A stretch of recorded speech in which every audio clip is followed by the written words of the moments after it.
Hello guys, welcome back to development hub. ఇక్కడ మనకు ఒక జనరేటర్ ఫంక్షన్ కనిపిస్తుంది కదా. నమ్స్ అనే వేరియబుల్కి ఈ జనరేటర్ ఫంక్షన్ని అసైన్ చేశాను. నార్మల్గా మనం జనరేటర్ని ఎందుకు యూజ్ చేస్తాం? అన్ని ఎలిమెంట్స్ని ఒకేసారి మెమరీలో సేవ్ చేసి ఉంచకుండా మనకి కావాల్సినప్పుడు నెక్స్ట్ నెంబర్ని జనరేట్ చేసి ఇవ్వడానికి ఈ జనరేటర్స్ అనేది యూజ్ చేస్తాం.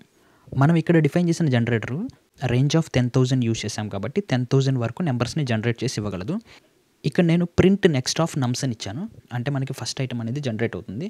ఇక్కడ చూస్తే మనకి 0 అనేది ఫస్ట్ ఐటమ్ జనరేట్ అయింది.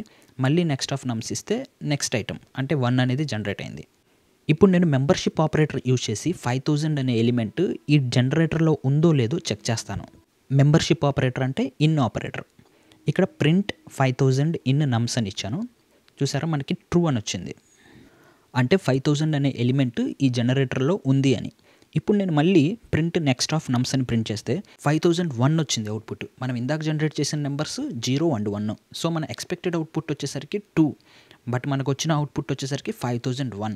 ఇలా ఎందుకు జరిగిందంటే, మనం ఎప్పుడైతే 5,000 ఇన్ నమ్స్ అని రాస్తామో పైథాన్ ఈ జనరేటర్లో మిగిలి ఉన్న వాల్యూస్ అన్నిటి మీద ఇటరేషన్ అనేది అప్లై చేసి ఒక్కొక్క ఎలిమెంట్ని చెక్ చేస్తుంది అనమాట. ఆ ఎలిమెంట్ 5,000 కాదా అని. వన్స్ 5,000 అనే ఎలిమెంట్ ఎప్పుడైతే దొరుకుతుందో అక్కడ ఇటరేషన్ అనేది స్టాప్ అవుతుంది. సో ఆబ్వియస్గా నెక్స్ట్ నెంబర్ అనేది 5,001 అని ప్రింట్ అవుతుంది. ఒకవేళ ఈ జనరేటర్లో లేని ఎలిమెంట్ని మనం సెర్చ్ చేస్తే, ఫర్ సపోజ్ ఇక్కడ నేను 11,000 ఇన్ నమ్స్ అని ఇచ్చాను. 11,000 అనే ఎలిమెంట్ మన జనరేటర్లో లేదు.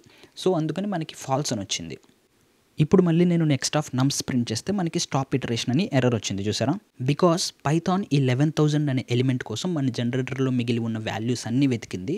బట్ దానికి 11,000 అనే ఎలిమెంట్ దొరకలేదు.